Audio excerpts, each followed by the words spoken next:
दोस्तों नमस्ते प्रणाम। कैसे माने रहो लोग? तो आशा करते हैं सब क्यों अच्छा ही स्वस्थ ही मस्त होई।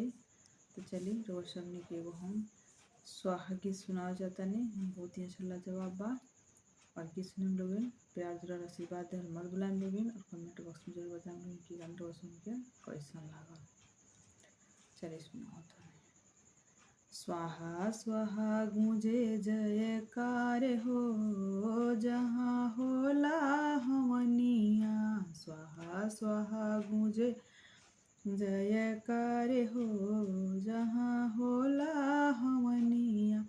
ब्रह्मा जी आए विष्णु जी आए ब्रह्मा जी आए विष्णु जी आए डमरू बजावे महाकाल हो जहाँ होला हमनिया। स्वाहा स्वाहा गूंजे जयकार हो जहाँ होला हमनिया।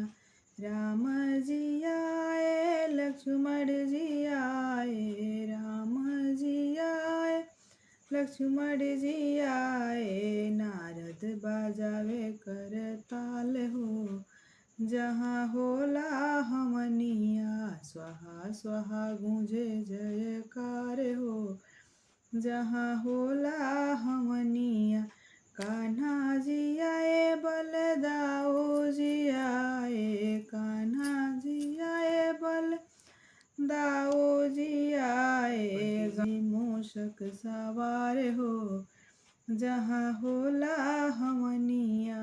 गणपति जी मूषक सवार हो जहाँ होला हमनिया। स्वाहा स्वाहा गूंजे जयकार हो जहाँ होला हमनिया। स्वाहा स्वाहा गूंजे जयकार हो जहाँ होला हमनिया।